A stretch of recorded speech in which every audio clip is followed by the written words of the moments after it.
Shalom à toi, bien-aimé. Bienvenue encore ce matin à Connexion Céleste, la connexion qui bénit ta journée, la connexion qui bénit ta semaine. Que la faveur de Dieu soit avec toi, que Dieu bénisse ta vie, que Dieu bénisse l'œuvre de tes mains dans le nom de Jésus-Christ. Ce matin, notre texte se trouve dans Proverbes chapitre 3, à partir du verset 1.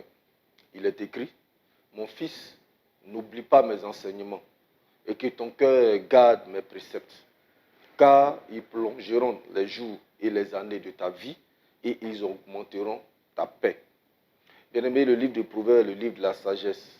Et l'auteur de ce livre est une personne qui a vécu beaucoup d'expériences. C'est un homme averti, comme on le dit. Un homme qui aujourd'hui donne des conseils. Un homme qui a vu beaucoup de choses défiler devant ses yeux. Et il déclare ceci, « Mon fils, n'oublie pas mes enseignements. » Si le Seigneur nous dit de ne pas oublier ses enseignements, cela veut dire tout de suite que cela est important pour notre existence, pour notre suivi, pour notre destinée.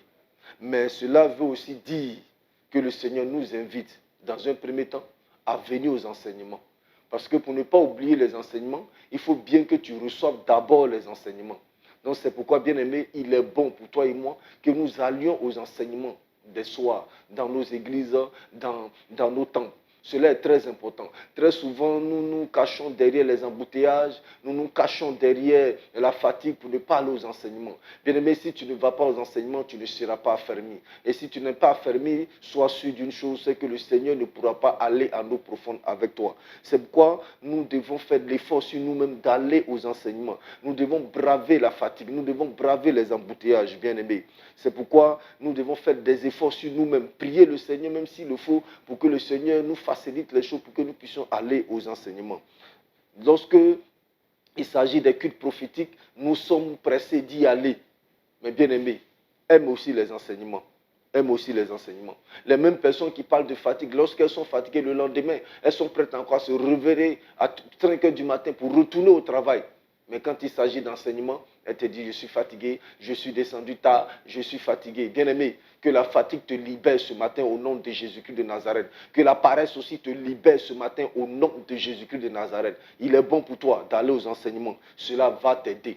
Et la deuxième chose, c'est de garder ces enseignements reçus. La Bible déclare dans Proverbe 3, verset 1, elle dit que ton cœur garde mes préceptes.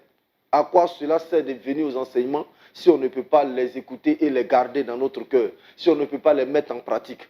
Bien-aimé, il est bon de garder ces enseignements, de marcher selon ces enseignements, de marcher selon les prescriptions que ces enseignements nous donnent à longueur de journée.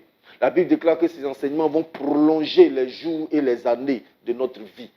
Une chose, c'est que beaucoup de personnes recherchent, elles veulent voir leurs jours se prolonger. Le médecin vient, leur dit que la maladie va abréger tes jours.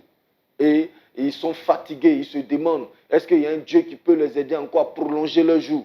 Bien-aimé, la Bible déclare dans ce texte que nous avons lu au verset 2, car ils prolongeront les jours et les années de leur vie, ils augmenteront ta paix. Y a-t-il quelque chose de plus merveilleux que de voir ces jours et ces années être prolongés? Non, bien-aimé, rien n'est merveilleux. Car si tes années sont prolongées, cela veut dire certainement mon miracle va s'accomplir. Parce que plus mes jours sont prolongés, plus j'ai encore le temps de m'organiser avec le Seigneur pour que ce que le Seigneur a dit sur ma vie puisse s'accomplir. Ma prière pour toi ce matin, bien-aimé, c'est que non seulement tu puisses aller aux enseignements, mais tu puisses garder ces enseignements et marcher selon les prescriptions que ces enseignements te donnent. Car elles prolongeront ton jour, elles te rassasira de paix et elles bénira ta vie. Que Dieu bénisse ta vie. Shalom à toi.